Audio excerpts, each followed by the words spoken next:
வணக்கம். உங்கள் ஆனந்த கண்மணி ஆனந்த நாவல் கீதம் சேனலை கேட்குறவங்க எல்லாரும் மறக்காமல் சப்ஸ்கிரைப் பண்ணிவிடுங்க, லைக் பண்ணுங்கள், கமெண்ட் பண்ணுங்கள், ஷேர் பண்ணுங்கள். வாங்க நாம் இப்போ கதை கேட்க போகலாமா?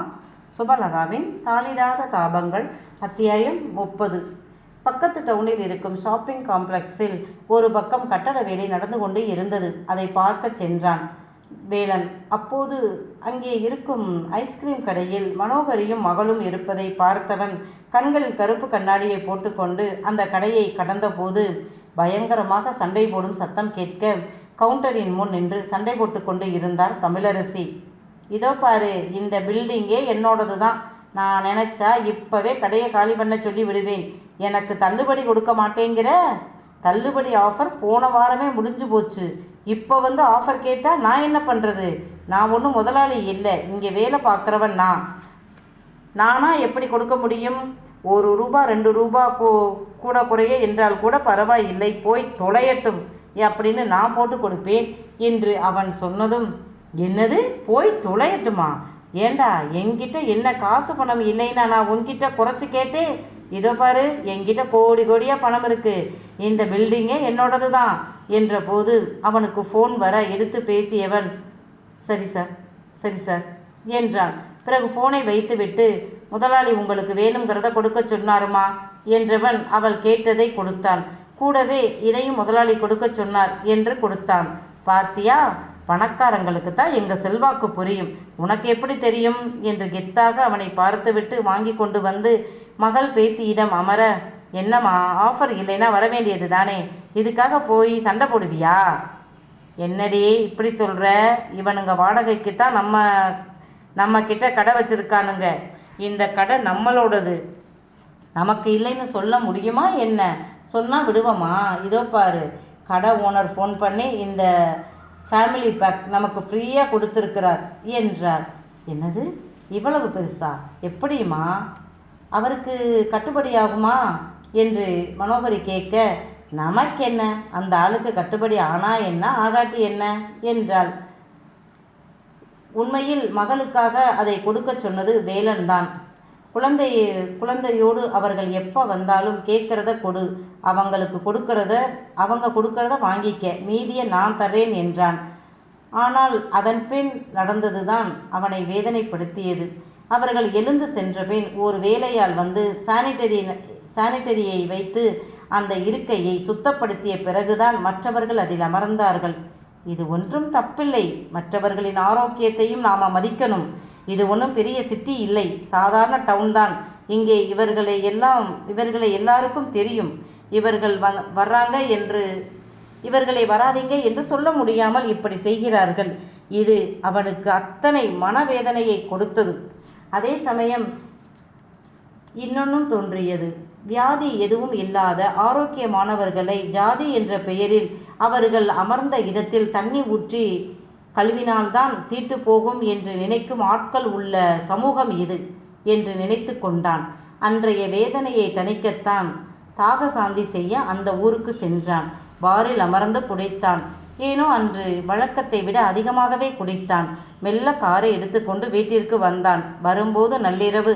எனவே வழக்கம்போல் தன்னிடம் உள்ள சாவியை வைத்து திறந்து கொண்டு உள்ளே வந்து காம்பவுண்டிற்குள் காரை நிறுத்தியவன் மாடி ஏறி வீட்டிற்கு சென்று கதவை திறந்து பூட்டியவன் ஏசியை ஆன் பண்ணிவிட்டு தட்டு தடுமாறி தரையில் படுத்தவன், என்னது ஜம்முன்னு இருக்கு என்று மெத்த மாதிரி இருக்கு என்று இன்னும் அழுத்தி உருண்டான். விடிவிளக்கு எரிந்ததையும் ஃபேன் ஓடினதையும் அவன் கவனிக்கவே இல்லை. போதையில் இருந்தவளை மயக்கியது எது தெரியலை. ஆனால் தன்மேல் ஏதோ கனமாக விழுவதை தூக்க கலக்கத்தில் உணராமலே அவனை தள்ளிவிட பார்த்தாள் கனிநிலா. அவளால் முடியலை. சற்று நேரத்தில் புரண்டு அவள் பக்கத்தில் படுத்தவன் அவளை இறுக்கி அணைத்து அவள் கழுத்து வளைவில் முகம் புதைத்து வாசம் பிடித்து இதழ்களால் முத்தமிட்ட போதுதான் தூக்க கலக்கத்தில் அவன் மீசை முடி உரசியதில் குறுகுறுக்க கண் திறந்து பார்த்தாள் அவனை. அவளுக்கு நன்றாக தெரியும் அவனை. எனவே பயப்படலை. ஆனால் பதட்டம் வந்தது. அவர் ஏன் இப்படி என்னை கட்டிப்பிடிச்சுக்கிட்டு கிடக்காரு என்று அவள் யோசித்து முடிக்கும் முன் அவள் இதழ்களை அவன் முற்றுகையிட அதன் பிறகு நடந்ததற்கு இருவருமே பொறுப்பு. ஒரு குறிப்பிட்ட நேரம் வரை இது தப்பு, இவரை விலக்க வேண்டும் என்றெல்லாம் தோன்றியது அவளுக்கு. அதன் பிறகு அவள் எதையும் உணரும் நிலையில் இல்லை. 13 வயது, எதையும் ஆராயும் பருவம். அவள் உடம்பில் ஆராய, இவளோ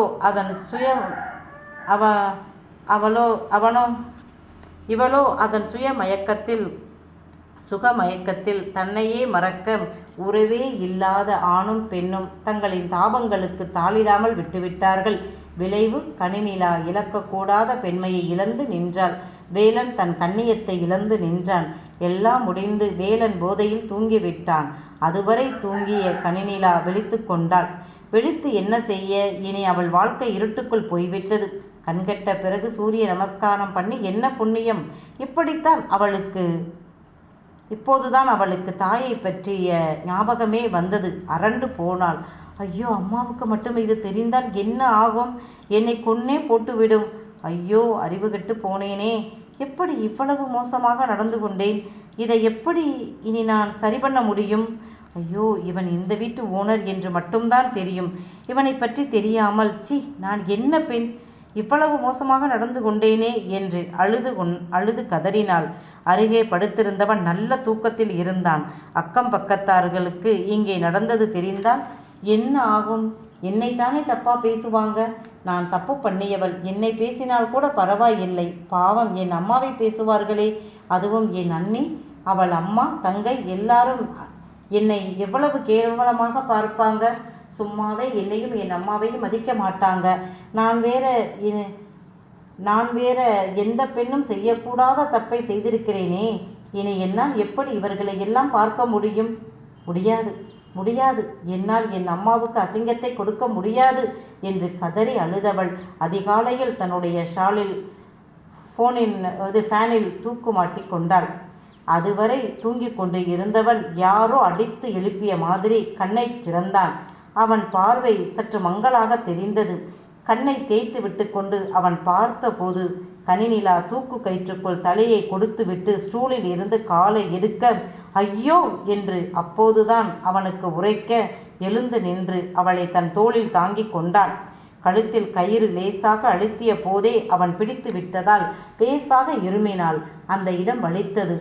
அதற்குள் சுதாரித்த வேலன் அவளை தூக்கியபடியே அந்த ஸ்டூலில் ஏறி நின்று அந்த ஷாலை அவிழ்த்து எடுத்தவன் கீழே இறங்கி அவளை விட அவள் சுவற்றில் சாய்ந்து கொண்டு கதறி அழுதாள். வேலன் அப்படியே ஆடி போனான். அவன் வெற்றுடமாக நின்றான். அங்கே என்ன நடந்தது என்று அவன் மூளை சொல்லியது. இத்தனை வருடம் என்னை அடக்கியவன் என்று ஒரு சிறு பெண்ணிடம் இப்படி மோசமாக நடந்து கொண்டு விட்டேனே.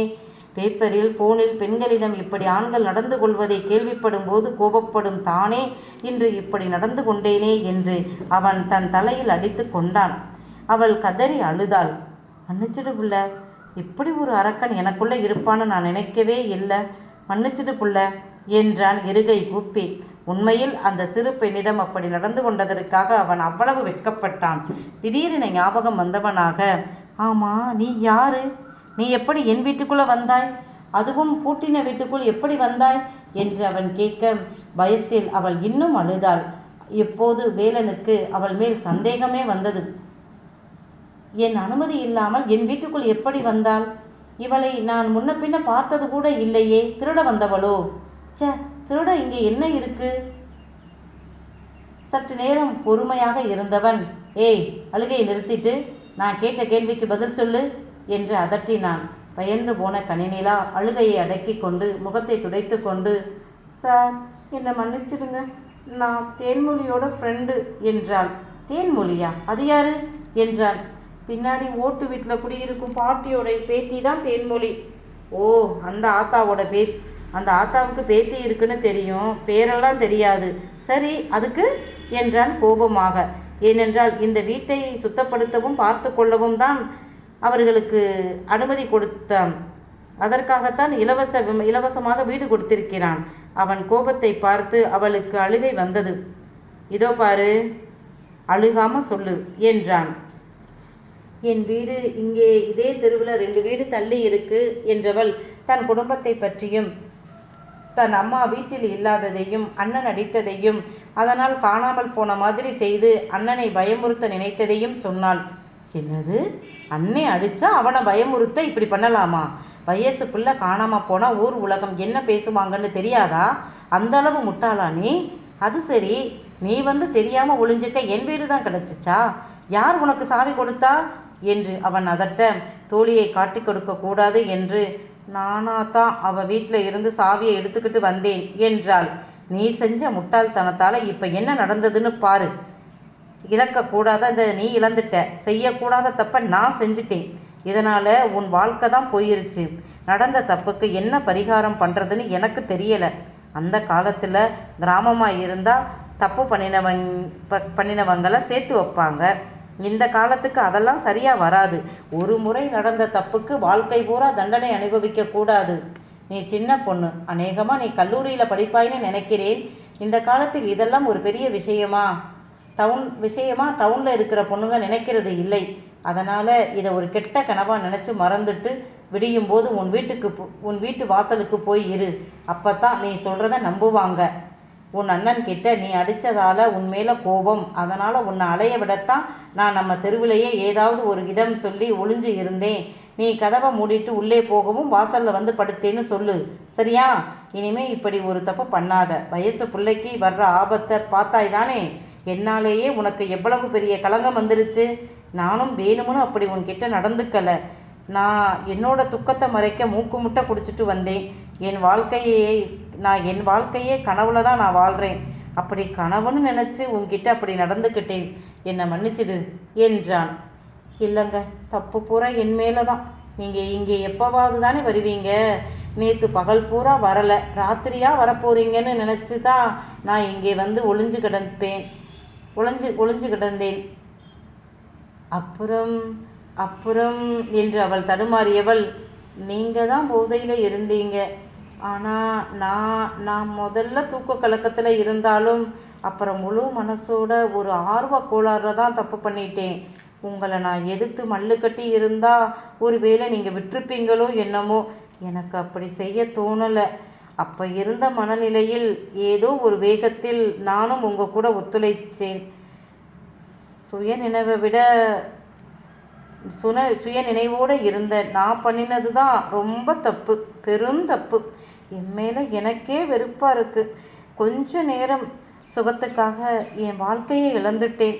நான் தப்பு பண்ணினேன். எனக்கு தண்டனை கிடைச்சா பரவாயில்லை. எந்த தப்புமே பண்ணாத என் அம்மாவை தானே இந்த ஊரும் சொந்தக்காரங்களும் தூத்துவாங்க. ஐயோ, என் அம்மாவுக்கு என்னால் எவ்வளவு பெரிய அவமானம், அசிங்கம் என்று தலையில் அடித்து கொண்டு அழுதாள்.